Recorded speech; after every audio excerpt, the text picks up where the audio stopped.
Thanks to this month's supporter, MetaMark, for the support of this podcast. This episode is brought to you by Arlon Graphics, a trusted source for high-performance cast vinyl. This is their new product, DPF-V 9500, which is a high-performance, non-PVC polyurethane product that is made for highly textured surfaces like this. Check out this and all the new products Arlon has coming out at Wensco.com. The show starts in like 23 minutes, so we'll go through it pretty quick and try to get done. This is live? No.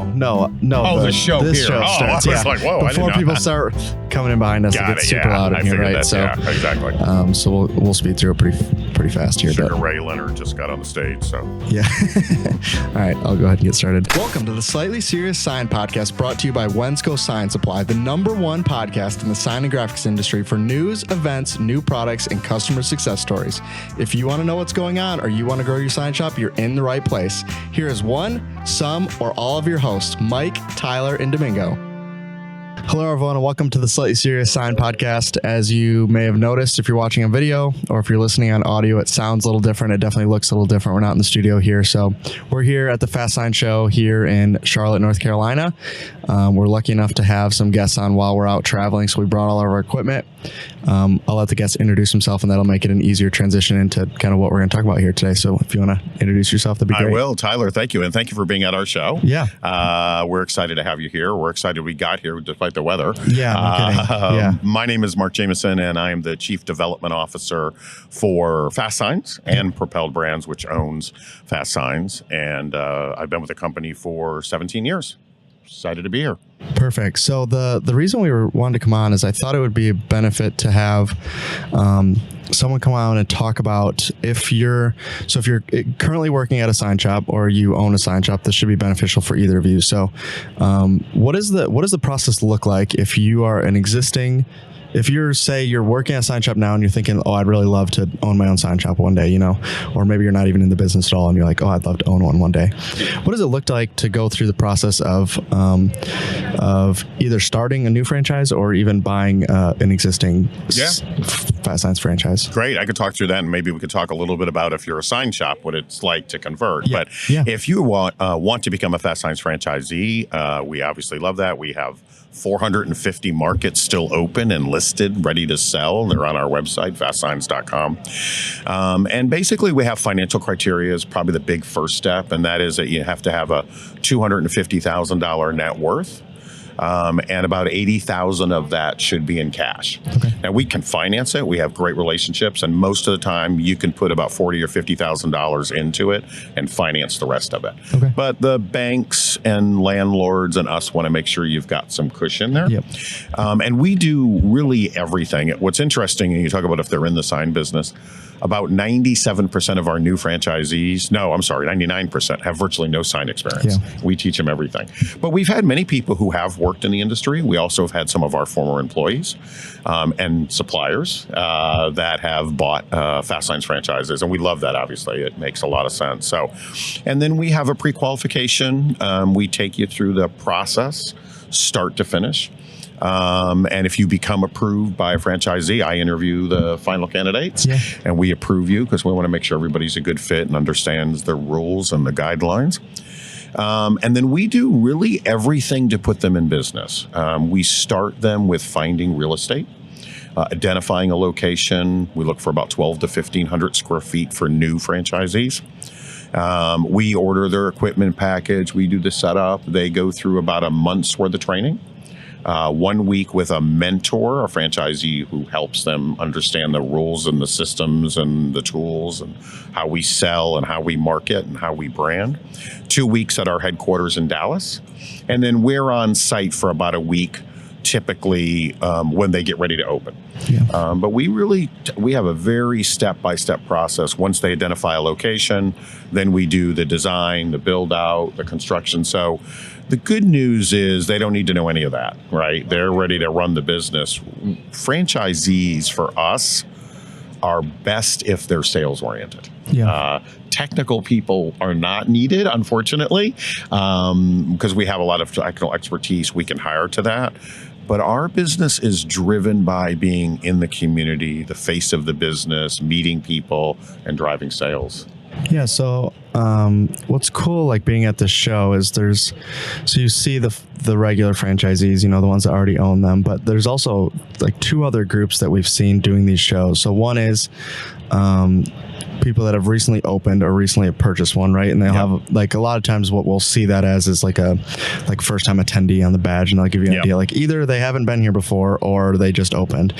And the other one that we see, which I didn't even realize maybe 3 or 4 years ago when we were doing these, but is the people that are in the process, right? They don't even have a location. They don't have anything. I don't know how far away in their process are before they come to the show, but they're just coming and be like, yeah, we're in the process. We're coming just to kind of see what everything is here. And oftentimes those people, when we talk to them, be like, oh, what were you doing before this? And it's stuff you would never think of. And they'd be like, yeah, I just decided to open a sign shop, So we think about it from like a lot of, I think from our side of things, like a lot of traditional sign shops are like either former employees that went up and started their own, or they were in the business and then bought the business they were working at, So I think it's interesting. A lot of the FastSigns ones are not sign shops, and I wonder if you guys feel like there is actually a benefit to coming in green versus coming in with bad habits or something like that. It's a good question, and I think we've pondered it as well. But I would say,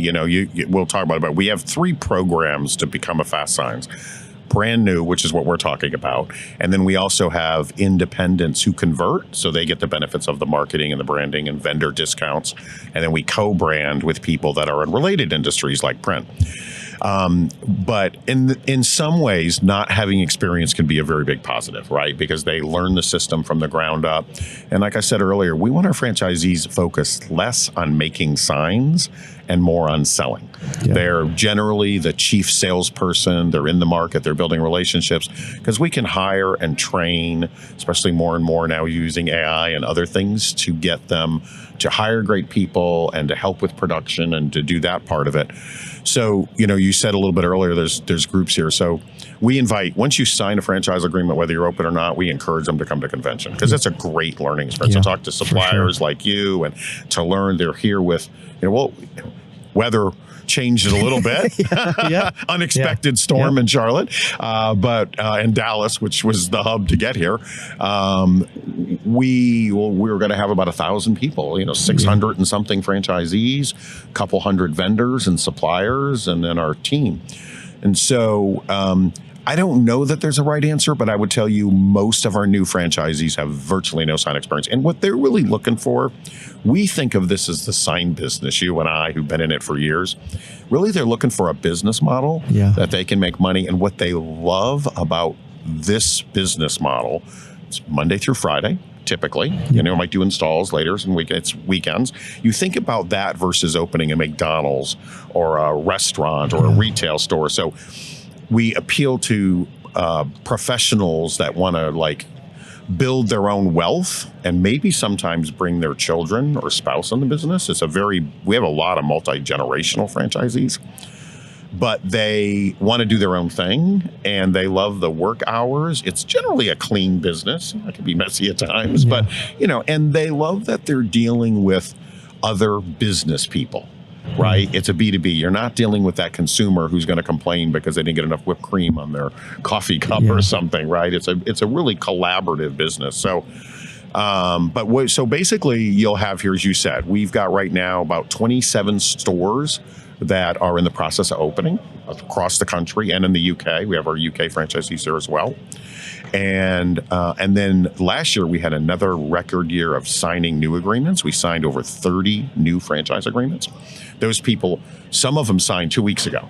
And we say, we think you should come. It's a great learning experience. You meet the team. We have a lot of motivational speakers and training, and most of them want to come, which is awesome. And then they get to talk to suppliers like you and everybody else here and learn the business before they open their doors. How much, as one who has to bring in these people that have never been in the sign business, My question is, I think we've always thought that this business is maybe, I don't know where I put the percentage, let's say 70-30, 70% sales and marketing, and then 30% is maybe the technical work of it, right? I don't think that the technical work of making, at least the signs that FastSigns are going to specialize in, right? That they're not going, most of them aren't going out and doing, channel letters and huge ones. They're getting, some of them scale up to that size, right? But at start, most of them are not like bending aluminum and all that kind of stuff, right? They subcontract that. Yeah, they do it, but they subcontract it in the beginning. You guys are, what you guys are training them to do, how much more emphasis are you guys putting on sales and marketing than the technical work of actually making signs? I think you're pretty right, Tyler. I think 70-30 is probably the number, that it is a 70% teaching them the business, training them the business. Some of that is understanding materials and the difference between that. Some of it's understanding supply chain. But we really see this as a sales and marketing business. We, some years ago changed our tagline to make your statement, and we have gotten out of the commodity business. Our locations are changing. We're not even focused on retail storefronts like you used to see us. We're now going into office and industrial. And what that means is you got to drive the customers. You got to find the customers. You've got to go out and sell them on all we can do. We don't want to be doing, we do, but we don't want to be just focused on yard signs and the things people think of us for.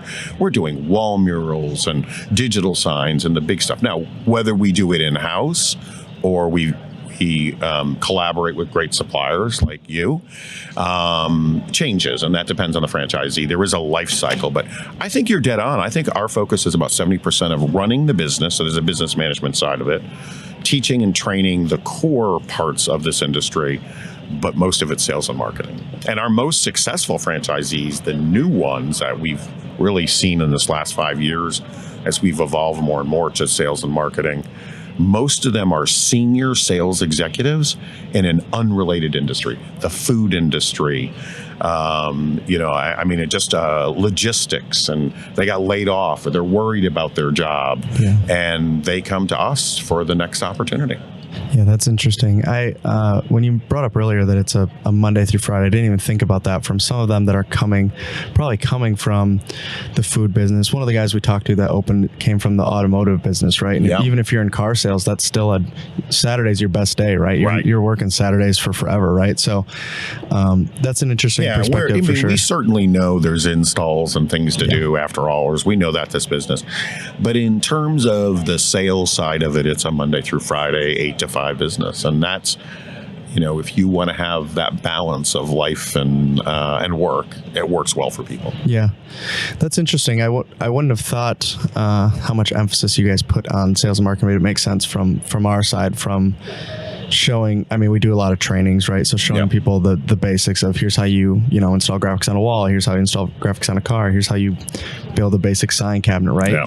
And we can do those trainings in a day, 8 hours, you can get somebody at least like functional at doing that type of work. So there's not a lot of, although it's definitely an art for some of these vehicle wraps and wall murals and all that kind of stuff, a lot of the basic work is really not that hard to teach, I don't think. Well, it isn't, but remember, we actually don't really encourage the franchisee to be the sign installer, right? They're hiring people. There's a lot of talent in the sign industry. Yeah. They may be looking for a change, and so our franchisees might recruit them from other sign companies, and or hire people that have handyman skills and things like that, because it is relatively easy to learn. Yeah. And I agree with you. This business is becoming more probably art than it is technical in some ways, right? I've always said that about vehicle wraps. It's as much of a science than it is anything else. Yeah, for sure. And so we really do believe they can fire graphic designers. We want them to hire somebody who has the skill set to do that. That's probably the one position that's different. But even in the sales people they hire, we do really well, not necessarily with people who come from the sign business. Yep. People who come from a B2B sales experience. Yeah. They sold to other B2B stuff, phone services and things like that, even print newspaper ads, which is a lot harder work than selling signs and graphics. Yeah. So your emphasis more for at least the people that are starting the franchises is to essentially hire out as much as they can do, right? You want them really running the sales, running the marketing, and not the one that's actually, to practitioner and installing and being out in the field making sales. Is that really where your emphasis is? 100%. Okay. And when we see successful franchisees, we certainly teach them when they come to Dallas how to print banners and how to do all sorts of the technical stuff. But we remind them that the driver of this business, if you have nothing to sell, you don't got to worry about the production side. So it's all about getting the sale done, understand the business so you understand the workflow and what you're selling, right? Because there are differences in whether it's indoor, it's outdoor, it's going to be short-term, long-term, all of those factors. But we want them to be salespeople. In fact, if we certainly turn down people that we don't think necessarily have the fit to be out in the market. It's not knocking on doors, it's building relationships. Yeah. So if you're an existing sign shop, right, and everything we just covered, where you're like, that might actually be my bottleneck, right? Maybe I'm super great, at building signs, but there's not a lot of business coming in. It doesn't feel like, unless it's a repeat customer. Is that kind of your guys' target market for existing sign shops converting to FastSigns? Is like, hey, if you're having issues on the sales and marketing side, if we can get you into this ecosystem, I think there's an inherent value to the marketing that we bring in and the brand of FastSigns as a whole. Yeah, I mean, I launched the conversion program, and we have a co-brand, which is a little bit different, but in 2009, we've since added over 100 locations that were independent sign shops. There's typically a couple of reasons people do it. One is absolutely that they're not a sales and marketing person. Number two, I recall Jeffrey Chudoff, who I'll give a plug, one of our amazing franchisees in New Jersey. He had been in the sign business for probably 20 years, considered himself a real sign expert, won all sorts of awards. And he said, but when I put the name on the door and on the website and the advertising, major companies started calling me that would never have called me as, Bob's Sign Shop. Yeah. And so we help drive leads. We teach them how to sell to those leads. That is the big thing. The other thing that's interesting is it's very hard in this business to sometimes exit the business and sell the business. And so we do get sometimes people of an age that are like, well, because the person buying it, who's going to teach them? Who's going to train them? And so very often people will buy into it, become a FastSigns from their independent sign business, so they have an exit strategy. Interesting. Or a strategy for the next generation. Hey, my daughter wants to take over this business, but she's a salesperson. She doesn't want to be knowing all this other stuff. And we support that with training and all of that. So there's two reasons, but I think the primary reason that conversions come to us absolutely is for the sales and the marketing piece. That's our weakness. We spend $15 million a year on national advertising. I just saw I won't talk about it yet because it's not officially launched yet, but we just announced to our franchisees a bit of a change in our strategy and more television and YouTube and videos online and things that really drive people to the brand. And, when I joined this company, we were probably number 2 or 3 in the business. We've been number 1 in terms of locations and openings and by Entrepreneur Magazine 10 years in a row. It's a lot of work and a lot of effort. And that's the effort of our highly advanced technical team that works with you guys. We bring that to the table because we have a help desk for them. But it's really about the brand. And that brand is built on sales and marketing. Yeah, I think that's interesting. When I look at it from, so an example of this is like when we do catering for our open houses, right? If I'm in my hometown, right, I can usually pick out a local restaurant that be like, oh, this local place will do great work, right? But when I go to a new city and we're going to do it, and I'm like, okay, this has to work, right? And there may be a lot of great reviews for a local restaurant, right? But how good is their catering? It's an unknown. Yes.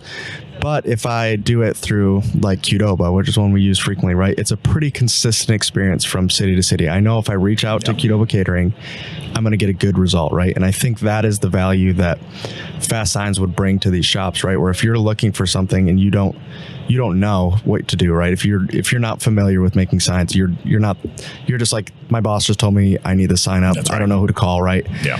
It's easier to call a FastSigns probably than it is to call a local shop, right? Even if they're super known in their city, if someone is new or they're from out of town and they need a sign in your town, I imagine it's a lot easier for them to call it. We service a lot of national, global companies for that exact reason. High Hotels is opening in a market. Well, somebody saw our commercial, somebody went to the web. We typically rank number 1 or 2 in certainly nationally, in the local market, very much the same.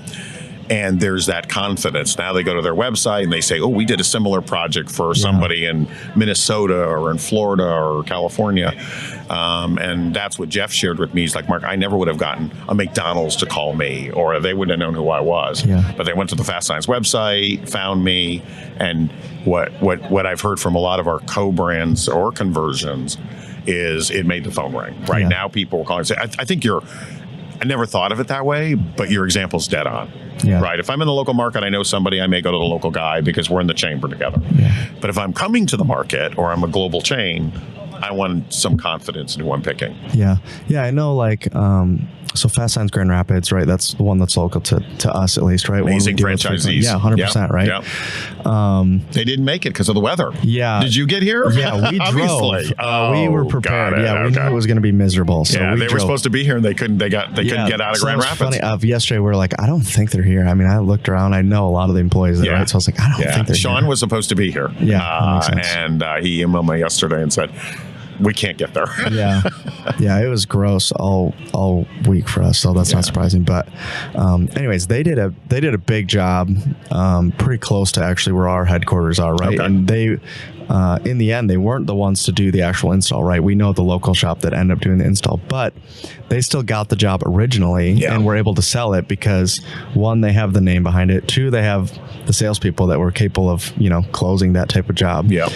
And three, then they knew who to call to say, like, hey, some of this is way above our capacity here, which for them is crazy, right? They're a big franchise, right? There's a lot they can do. One of our highest volume. And even then, right, are still outsourcing some of that work to local sign shops. So, and all of that probably comes from they're at least in the conversation, right? Maybe they're bidding it out, but if you have the corporate name behind you, you're going to probably at least be in the chance of getting the job right. So as long as you have the people and the sales knowledge and the resources. And, it's interesting. One of the things we talk about is that, and we all know this from this business, there usually isn't, especially for big projects like that, a decision maker. Yeah. It's a group, it's a committee, 100%. It's a number of people. And so having the confidence of them saying, okay, well, I'm going to use this sign guy, or we're going to use FastSigns. You go to the website, you see the resume, you see the background, you see the global 780 locations. So there's a confidence that comes with it. If we choose to outsource it, that's okay, right? It's helping the industry. It's great. But it's a balance, and there's no doubt that having the brand, no matter how we execute it, we're babysitting that project from start to finish, right? And we tend to like to focus on a bigger project because we want the reoccurring business. We don't want the one and done. Yeah. And so we're really focused on building relationships. I might know the project you're talking about, but it's a big one. I know that franchisee well. And he's shared with me they've had some amazing projects there. It's a great town. I love Grand Rapids, by the way. So to be honest with you, I know they did. You could be talking about a totally different one because they actually did two big ones. Okay. One just happens to be really close to us. One is downtown. So either one of those could be one of them, right? And but both of those jobs are ones that are super reoccurring businesses, right? They're super reoccurring jobs that keep coming up. Those places need more and more signage every year, right? So, and we teach and train that. That's a big part of what we do. It's how we sell. It's what we go after. I mean, we don't turn away the one and dones, but we really try to train that you need to go after the long-term relationship. Yep. Yeah. Can you just go through what's the process look like if somebody is interested in starting one from scratch, and then what's the process look like if somebody's interested in converting from an existing one to a FastSigns franchise? Yeah, sure. It's pretty easy. If you the easiest thing is, can I give my info out? Yeah, go ahead. So it's mark.jameson, Jameson, like the whiskey, at FastSigns.com. But they also go to our website. We have a host of information on our website, both for conversions and co-brands. We have a page there with the information, the franchise fee, and all of that. And then for new franchisees and the markets that are open. If the market's not open, but they're an existing sign business, we will consider it as long as they're not in somebody else's territory. Obviously, every franchisee has a protected area.